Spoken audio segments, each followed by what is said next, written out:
Tunja tjeta, uroj të jeni mirë. Miqtë e dashur, sonte nuk do të flas për gjeopolitik, por do të flas për diçka shumë më të rëndësishme se gjeopolitika.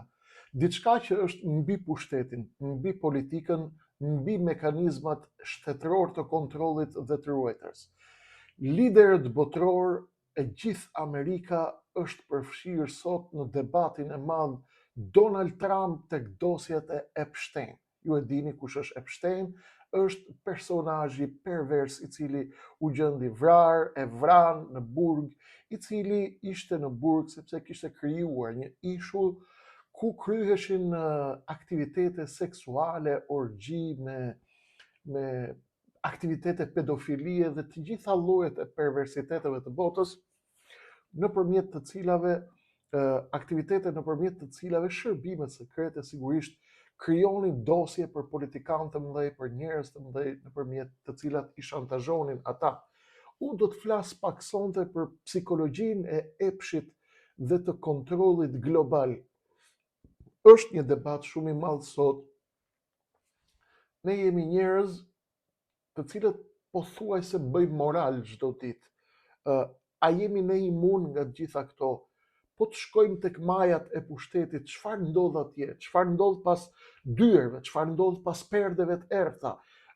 Cilët janë këta pushtetarët? Përse pushtetarët shkojnë drejt perversitetit? Përse perversiteti bëhet maksi i tyre më i madh dhe instrumenti më i madh për të kontrolluar jetët e tyre?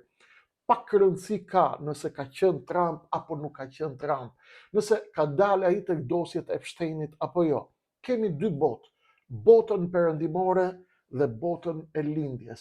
Bota perëndimore luan dhe kontrollon nëpërmjet imazhit dhe moralit të imazhit, ndërsa bota lindore kontrollon nëpërmjet frikës dhe nëpërmjet tmerrit që pushton frika. Pra, në lindje asnjë lloj skandali nuk përbën problem. Nuk ka problem nëse ke bërë skandal erotik, skandal çfarë do llojshëm. Ja e kemi shembullin e Shqipërisë. Ne jemi në mentalitet lindor. Lindja këtu çfarë do që të bëj, një kryeministër, një pushtetar nuk përbën lajm. Pse? Këtu njerëzit kontrollohen dhe vetëm nëpërmjet frikës dhe nëpërmjet çapës bukës. Mekanizmat e kontrollit në perëndim janë më të ndryshme, janë më të sofistikuara, ata kontrollojnë nëpërmjet moralit. Po të hysh sot dhe të shikosh të gjitha mediat amerikane, të cilat unë i kam ndjekur sot me shumë kujdes, shikoj komentet e amerikanëve poshtë të cilët thonin all I want for Christmas janë dosjet e Epsteinit. Këndojnë këngën e Mariah Carey, All I Want for Christmas is You, gjithçka dua për Christmas është ti, është këngë dashurie, ndërsa amerikanët shkruanin te komentet All I Want for Christmas janë dosjet e Epsteinit. Pra, ëndra më e madhe që kemi, dëshira më e madhe që kemi është që Christmas apo Krishtlindjet e ardhshme në Shtetet Bashkuara të Amerikës të shohin dosjet e Epsteinit. Pse? Sepse është një shoqëri e cila kontrollon nëpërmjet mekanizmit të moralit elitat e tyre politike. Elitat politike mbahen të kontrolluara nga shërbime sekrete, por edhe nga elitat mediatike. Edhe këtu në Shqipëri, edhe kudo në botë, këta elitat e mëdha, këta njerëzit e mëdhej të biznesit, njerëzit pas perdeve, njerëzit që kontrollojnë politikën, edhe këtu kryhen orgjira, kryhen takime, kryhen festa të jashtëzakonshme seksi. Nuk di nëse ndodhin festa pedofilia apo jo, do të ishte e tmerrshme, sepse kjo është kriminale, ndërsa ato festat e argëtimit mund të jenë pjesë e lirisë së tyre për të bërë çfarë duan, përderisa i bëjnë pa detyruar askënd apo i joshin me para, apo kjo është pjesë tjetër, ndërsa pedofilia është krim. E gjithë Amerika është duke zirë, por ne nuk do të merremi me dosjet. As me Epsteinin, se mua nuk më intereson fare dhe nuk përbën për mua lajm nëse X politikan apo Donald Trump apo Bill Clinton apo Putini apo Xi Jinpingu apo çdo lloj lideri tjetër, Giorgia Meloni, kancelari Merz, kryeministri Keir Starmer i Gjermanisë, Emmanuel Macron, të gjithë bota, gjithë këta liderët e mëdhej, ku di unë, Viktor Orban, arabët, turqit, qendra e Azis, nuk përbën për mua lajm nëse janë apo s'janë aty. Nuk përbën lajm janë apo nuk janë të këto dosje. Ajo që unë dua të kuptojnë bashkarisht sonte është si kontrollohen elitat nëpërmjet erosit, nëpërmjet seksit dhe pushtetit, nëpërmjet dosjeve të rënda, dimensioni psikologjik dhe psikoemocional. Sa herë Amerika bën presion ndaj Izraelit, Donald Trump është duke bërë presion të fuqishëm këto ditë për çështjen e Gazës në Izrael. Do të çojë atje 10.000 trupa amerikane, është duke bërë një plan, po prish planet e Netanyahus për ta hedhur lindjen e mesme në ajër, dhe menjëherë i vërsulet i gjithë establishmenti mediatik duke i nxjerrë dosjen dhe duke nxjerrë 3 emaile të cilat janë paraqitur sot nga mediat amerikane, në të cilat Epstein i shkruan të dashurës së tij dhe i thotë se ky qeni, pra nënkupton qeni me Trumpin, ka qenë pjesëmarrës tek, ka kaluar disa orë të gjata me njërin nga viktimave seksuale, prej viktimave seksuale të Donald Trump. Shtypja amerikan është duke u marrë sot fuqimisht dhe këto ditë her pas here merret, dhe të treja emailet, sipas mediave amerikane, e nxjerrin Donald Trump tek emailet e Epstein. Trump ka qenë pra dhe ka marrë pjesë atje, thonë ata. Këtë në fakt e shpërtheu edhe Elon Musk kur e nxorri në fillim dhe ndodhi ajo përplasja e madhe. Tashmë ne duhet kuptojmë që pushteti dhe seksualiteti kanë një lidhje të lashtë, nuk ka lindur sot, ka filluar me perandorët romak deri tek politikanët modern të sotshëm, dhe pas një diskutim, impulset seksuale dhe ato të pushtetit janë shpesh metaforë e kontrollit dhe e dominimit. Në fakt, pushteti në vetvete është një emocion, prodhon një lloj adrenaline e cila nxit një lloj të fshehur të narcisizmit, një adrenalinë dhe dëshirë për tejkalim të normave, të gjitha normave normale njerëzore, që shpesh tenton të kalojë në perversitet apo në abuzim seksual. Psikologjikisht, shumë figura të pushtetshme të planetit kërkojnë nëpërmjet erotikës apo perverses erotike të konfirmojnë dominimin e tyre dhe pushtetin e tyre absolut. Kemi dhe dimensionin politik nga ana tjetër. Fenomeni Epstein, miq të dashur, është shembulli më i qartë i ndërlidhjes së seksit, të pushtetit dhe të shantazhit. Seks, pushtet, shantazh janë të gjitha mekanizma të cilat kontrollojnë pushtetarin dhe liderin. Epsteini ishte një kriminal, një vrasës, një pervers, një pedofil i cili krijoi një rrjet elitar të kontrollit përmes kompromentimit seksual, që përfshinte politikan, miliarder dhe figura nga më të njohurat nga Blindja dhe nga Perëndimi. Dhe pas një diskutim që Epstein nuk ka qenë një personazh që i bënte vetë këto, Epstein ka qenë produkt i shërbimeve sekrete, të cilat nëpërmjet këtyre festave të perversitetit dhe nëpërmjet këtyre festave të orgjive, të pedofilisë, synonin që të kishin materiale komprometuese ndaj këtyre elitave politike. Sot do të përpiqemi bashkarisht duke diskutuar të nxjerrim në fund fare konkluzionin, po a jetojmë ne dhe a kemi mundësi që të ushtrojmë politikë dhe të jetojmë në këtë botë në sensin e moralitetit brenda të pranuarës njerëzore, apo domosdoshmërisht kush mbrit në maj do të jetë një pervers. A është e lejuar që dikush në emër të interesave të popullit dhe të kombit të vet të bëhet pjesë e këtyre elitave perverse dhe të dorëzoj garancinë e tij te këto elita duke marrë pjesë në këto festa dhe në këto orgji pedofilie, perversiteti, apo është krejtësisht e pamundur. Në teori sigurisht mundet që njeriu t'i shpëtojë këtyre mekanizmave, në teori pa diskutim që lideri mund të mbetet i pa kompromentuar në të tillë puset deri në fund, por në praktik shembujt tregojnë që është jashtëzakonisht e vështirë. Dhe kemi dy botë, pra dy kultura, bota e perëndimit që kontrollohet nëpërmjet mekanizmit të presionit të moralit, morali si efekt kontrolli ndaj liderëve, ndërsa lindja që ka terrorin dhe kapjen dhe sundimin dhe frikën si mënyrë për të kontrolluar popujt. Në parat, skandali prodhon shkatërim imazhi dhe rënje, tek të dytat vetëm refuzimi i frikës mund të rrëzojë liderin, sepse perversiteti dhe immoraliteti nuk shkakton dhe nuk bëhet arsye që lideri të bie. Edi Rama për shembull erdhi në Shqipëri në pushtet pasi kishte dalë një foto nudo e tij në plazhet e Francës me njërin nga bashkëshortet e ministrave të tij që i kanë në kabinet, ish e dashura e tij, e merr ky tjetri, e jep ai tjetri, e kështu me radhë, pa diskutim që ka edhe brenda sektit ka festa orgjish, ka festa të çmendura, por në thelb morali në shoqëritë si tonat, me mendësi si tonat, morali nuk përbën asnjë gjë. Kjo nuk ndodh sepse ne jemi shoqëri imorale në tërësi.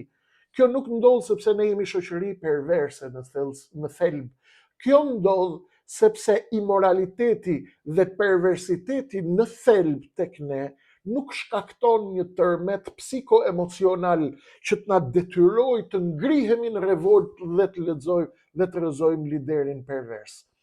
Por ne jemi shoqëri të cilat kulturalisht janë të ndërtuara në mënyrë të tillë që ne themi përderisa unë dhe gruaja ime dhe vllai im, motra ime, fëmia ime, gardhi im, gardhi i shtëpisë time, përderisa ne nuk jemi të përfshirë në këtë lum dhe në këtë perversitet,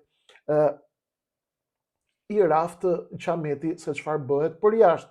Pra ne nuk jemi shoqëri që mendojmë dhe e kontrollojmë moralin dhe moralizmin si kolektiv, si kulturë popullore. Ne themi çfarë ndodh brenda gardhit tim dhe e prekim perversen, pak nga pak tentojmë ta shijojmë, e lyejmë gishtin ndonjëherë, e shijojmë, kur na pëlqen zhytemi akoma më thellë dhe hymë tek rrethet e perversitetit, po s'na pëlqeu shumë, apo po patëm frikë se jemi të monitoruar trak, tërhiqemi dhe futemi ke guacka jon. Pra, Epstein dhe sulmi që i bëhet sot Donald Trumpit është sulm nga shërbime sekrete të cilat lidhen me aktivitetin e tij, qoftë në lindjen e mesme, në Ukrainë, qoftë në thirrjet e tij kërcënuese se do të jetë një lojtar që do të vazhdojë me mandat të tretë, apo thirrjet e tij për të kërcënuar elitat deep state-in dhe shumë prej fundamenteve gjeopolitike të vendosura nga ish rendi botror i cili kontrollonte botën. Ky lloj tërmeti me cilin përballet Donald Trump nuk është vetëm për Donald Trumpin, është për të gjithë botën. Unë ju a thash, për mua nuk përbën asnjë lloj lajmi, ka qenë apo s'ka qenë me Epsteinin Trumpi shok. Trumpi ka qenë një qefli grash, nuk e ka mohuar ndonjëherë, por a ka shkuar në këto perversitete apo jo, e din ata dhe do dalin dosjet, po i nxorën, po si nxorën. Me miq të mi dhe me mikesha kam bërë shpesh debate ndoshta psikologjike, politike, filozofike. A mundet që një lider të bëhet lider në qoftë se nuk ka materiale komprometuese ndaj tij nga shërbimet sekrete? Ky është debati i madh. Kemi një dimension tjetër që është dimensioni moral, social dhe erotiko-politik që lidhet me çështjen Epstein dhe me dosjen Epstein. Çfarë do të thotë kjo? Kjo do të thotë, miq të dashur, që kur erotika futet në politik, ajo e humbet aspektin njerëzor të erotikës dhe bëhet mjet pushteti, manipulimi dhe nënshtrimi.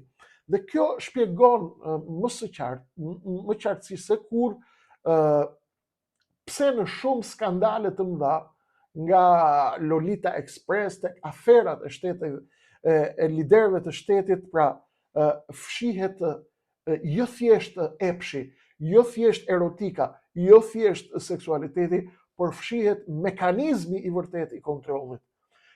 Pyetja që më bëj unë për publikun sot, do të bëj shumë pyetje, por pyetja kryesore dhe do të dëshiroja që të lexoja të komentet përgjigjet tuaja është: a mundet, a besoni, a mundet të ekzistojë sot pushteti i pastër, apo pushteti në vetvete është një formë e erotizuar, e seksualizuar e dominimit?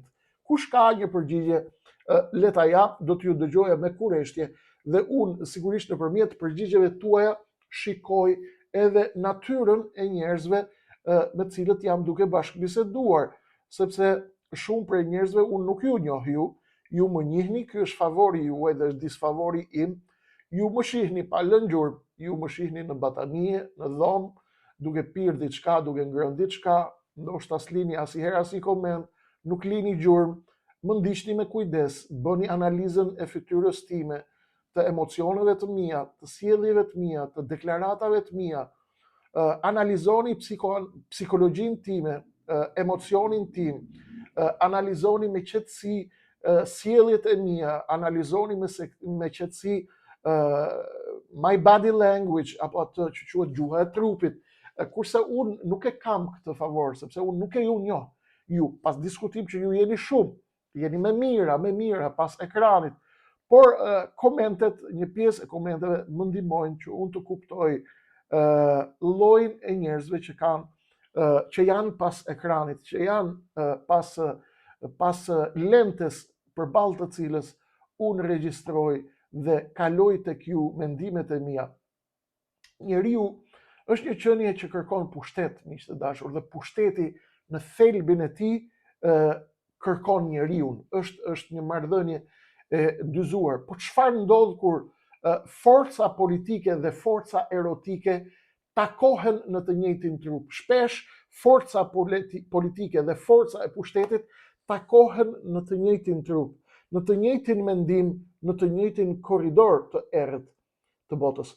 Historia e Pshtejnit, miq të dashur, nuk është vetëm histori e një abuzuesi, apo nuk është vetëm historia e një perversi, nuk është historia e një fëlliqësire që del nga gjirizet e pedofilisë dhe të krimit, por është historia e një sistemi global kontrolli i cili e përdor sensualitetin dhe seksualitetin si instrument kontrolli në shtrimi dhe shantazhi.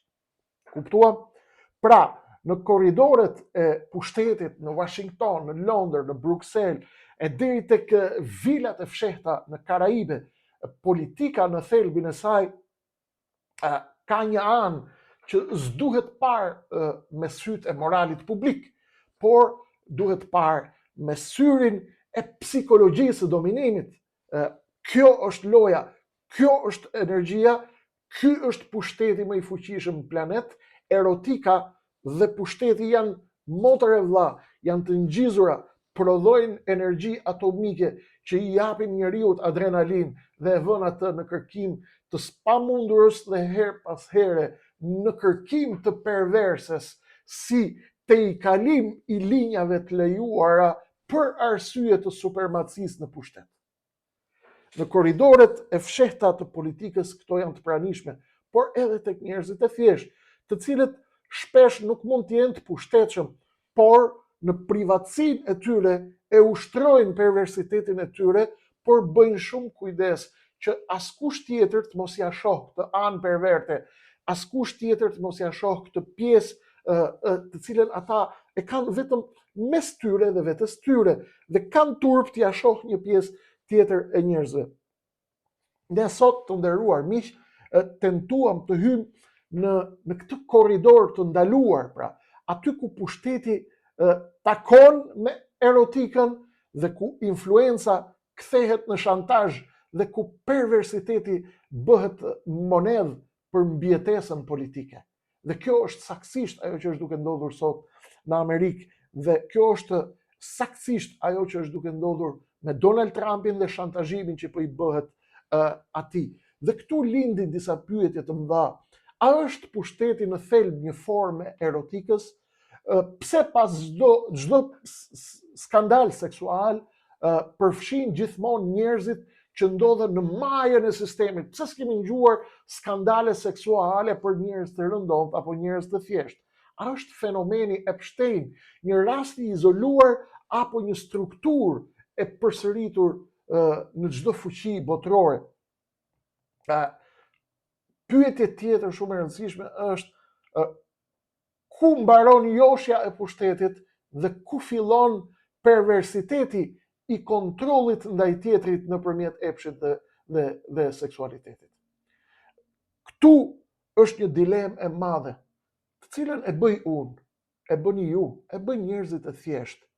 Dhe pyetja, dilema e madhe është, miku im i dashur, a ka moral në majën e leadershipit global? A ekziston morali? Apo morali është thjesht një mask për pushtetin e errët të kulisave, të errta dhe të llozhave drejt paka, të agjensive të ndryshme, apo të agjenturave të ndryshme, apo të llozhave të ndryshme masonik? Kur pushteti bëhet erotik, psikologjia e epshit dhe e kontrollit global takon aty. Kur pushteti bëhet erotik, psikologjia e epshit dhe e kontrollit global është automatikisht prezente. Eros ose eros, pushtet dhe perversitet. Nga Epsteini tek liderët e botës. A munden liderët e botës të qëndrojnë në majat e pushtetit pa e dorëzuar një dosje? Një komb do të mbrojë interesat e veta në oqeanin e madh të dosjes së të lojës së kombeve dhe do të prodhoj elita politike. Elitat politike janë të varura nga elitat e mëdha politike që kontrollojnë lojën globale, FMN, Bank Botërore, Deep State, Bank Europiane, Bruxelles, tjerë, gjithë establishmenti botëror global dhe establishmenti politik global dhe establishmenti ekonomik dhe establishmenti ushtarak global. A është e mundur që një popull të prodhoj lider dhe elita politike që mundet të shpëtojnë këtyre ingranazheve dhe mekanizmave? Në teori po është e mundur, ndërsa në praktik pa diskutim që është shumë e vështirë, sepse në pjesën më të madhe të rasteve lider të mëdhej të cilët ju i keni pasur idhuj, ju i keni patur yllin tuaj polar, ju vjen dhe ju ashëm sistemi dhe ju ashkërmoq, qoftë duke ju fabrikuar lajme, qoftë duke shpifur pa pushim, kur lideri është i fort, mbahet fort në kornizat e moralit, në kornizat e familjes, në kornizat e identitetit kulturor të vendit të vet, nisin mekanizmat ekstra kontrollues që janë mekanizmat e baltës dhe të shpifjes, të cilat kanë një qëllim. Le të shpifim shumë sepse diçka do ngelet. Pse? Sepse populli thot ku ka tym nuk është pa zjarr dhe ku ka zë nuk është pa gjë. Kjo është kultura. Kjo është kultura. Dhe është kulturë, siç ju thash, nuk ka filluar sot. Kjo fillon me perandorinë romake, me diktatorët modern, përdorimi i trupit, i orgjive, i festave të seksit, i festave të pedofilis. Tani kemi dëgju, nuk e di ka patur më përpara apo jo, ka patur homoseksualizëm pa diskutim, ka patur lesbizëm pa diskutim, nuk e di a ka patur në nivele kaq të larta festa pedofilia apo jo. Kjo është një diçka jashtëzakonisht e tmerrshme. Pra, për t'i dhënë ka pak sa historie, fenomeni Epstein, miqtë e mi të dashur, është laboratori pervert i elitave, është laboratori i kontrollit perversitetit. Epsteini nuk ishte thjesht një pedofil, por një armat psikologjike për të mbajtur peng figurat e establishmentit global, figurat fuqishme botërore, politikan, princa, mbretër, shkencëtar, biznesmen, teoricien, madje doli tek dosjet e Epsteinit, doli sikur kishte qenë dhe Noam Chomsky i famshëm, teoricieni i madh që i mbështet tezat socialiste, edhe ai kishte qenë aty brenda. Pra, nuk janë vetëm demokratët, qefli të femrave, apo republikanët, po pas kanë qenë dhe këta komunistët që shesin moral tërë ditën. Dhe ky është në thelb një tjetër mesazh i kësaj historie, që vetë liderët apo vetë elitat që prodhojnë kulturën popullore apo që prodhojnë moralin kolektiv tek popujt, të vi një moment dhe t'i kap frika, sepse nesër do të thonë, ja ky që ju bënte moral, shife, pas ka qenë dhe ky një kokra e perversit, ja dhe ky brenda orgjive, ja dhe ky me festa me orgji, ja dhe ky me festa pedofilie, ja dhe ky pas ka qenë një pervers i ndyrë. Dhe kjo ka një qëllim, të shëmb hierarkinë e moralit tek shoqëria njerëzore, duke krijuar mekanizmin që thot të gjithë janë të poshtër, të gjithë janë të shitur, të gjithë janë të fliqur, por nuk i ka ardhur mundësia me u bë të fliq, sepse po të kishin parë dhe po të kishin pushtet, do të kishin qenë më të poshtër se sa ata të cilët kjo propagandë ka synim shëmbjen e identitetit moral të shoqërisë njerëzore apo të kulturës morale kolektive, e cila lind me identitetin e njeriut prej daljes nga barku i nënës. Për këtë arsye, të gjithë, edhe kur bëjnë moral, e keni parë që do të shihni njerëz që janë më të ftohtë, më të akullt, dhe lexojnë, analizojnë, thotë, po ky legeni që bën moral për natë, thonë, ku e ka dhe ky dosjen e vet? Ku e ka dhe ky pikën e dobët vet? A ka ky qef femrat? A ka ky qef orgjit? A ka ky qef perversitetin? A ka qef pedofilin? A i ka qef të festat? Këto festat me alkohol, me femra, me muzik, me gjëra. E kush si ka qef këto gjëra, thot? Po pse ky shet moral? Edhe trakt vjen të shkruan poshtë, thot, mos e ri duke na bër moral. Ose vjen dikush tjetër i cili është i shkatëruar komplet pasi e dëgjon këtë fjalë, ai i del përpara krijesa e vet perverse. Dhe çfarë? Hyn, shkatërohet nga brenda dhe të thotë, o qelpsir, zhduku se na lodhe. Sikur unë e prura me zor atë vit shofi videon time. Kjo nuk ndodh sepse ai mua më urren.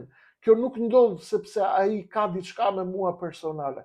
Kjo ndodh sepse ai nuk mund të rri pa ardh pa e dëgju këtë që po bëj unë, sepse unë nuk marr njeri me zor ta bi këtu. Dhe si mundet një njeri pasi ti shkatërohet e gjithë dhe unë duke shpjeguar këto biseda, këto leksione, këto emisione, quajini çfarë të doni, që bëj çdo natë, unë në një farë mënyre e shkërmoq çdo lloj perversi përpara vetes vet, dhe ky pervers nga i ndjerë në dhimbje vjen dhe të shkruan poshtë dhe të thotë, po ti mo qelpsir që na çave kaptinën, na çave atë që nuk thuhet me fjalë nga më të ndyrat, zhduku nga këtu, më thot Krishnik Osmani, se na çave atë. Pse e bën ai këtë? Kush i tha ti të vi këtu? Kjo ndodh sepse un kam shkatëruar për të gjithë identitetin moral dhe i kam treguar atit se çfarë fllëqësire dhe çfarë perversi është, çfarë ndyrësire është. I gjendur në këto kushte të depresionit, ai vjen dhe thot, o Krishnik qelpsira, mbylle këtë kanal se na çave atë. Pse? Kush i tha atit? Doli Krishniku, zhduke Krishnikun, mos e shih. Njerëzit janë krijesa më e komplikuar në planet. Dhe rrjeti Epstein, dosjet Epstein, nuk më intereson fare kush ka qenë atje, sepse i marr parasysh të gjitha, ishte një strukturë tërësisht e ndërtuar mbi psikologjinë e frikës, të turpit dhe të varësisë, mbajtja peng. Dhe kjo është forma më e kontrolluar dhe më perverse e kontrollit. dua të kemi parasysh diçka. Kjo nuk do të thotë që ne të heqim dorë nga morali, nga nderi, nga virtyti. Por kjo do të thotë që ne nuk duhet të kemi pritshmëri të larta nga askush. Dhe e dyta, bëhuni bini në dashuri me moralin nëse shpirti jot gjen paqen dhe qetësinë aty. Mos e bëj këtë se të ka thënë Kreshnika apo Genci apo Agimi. Sot nuk mundet ti ta kuptosh gjithë lojën, sepse edhe lideri që është kapur peng, thot unë jam kap peng për hatër të kombit tim se më duhet ruaj interesat. Kështu më thot një mikesha ime. Kështu më thot dhe një miku im tjetër. Kreshnik mos ndoshta për të ruajt kombet e veta dhe interesat e veta, këta duhet lënë një garanci tek elitat, sepse nuk ka rrugë tjetër.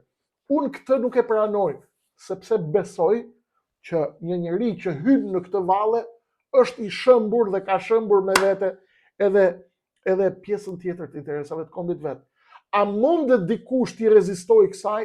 Këtë nuk jam në gjendje ta them.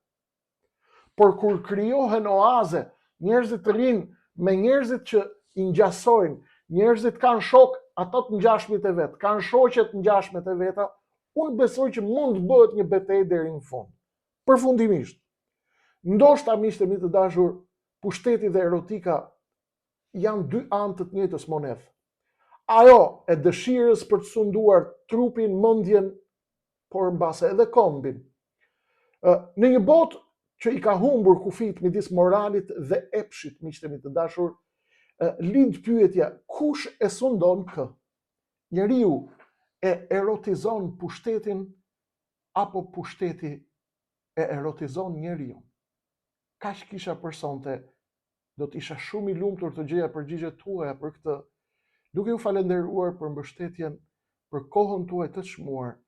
Të gjitha ata miq do t'i kërkoja që nuk i kanë bërë subscribe kanalit, le t'ja bëjnë, dhe pjesës tjetër të shqiptarëve t'ju përcjellin këto video dhe këto mesazhe nëse mendoni se ato kanë ndonjë pikë vlere.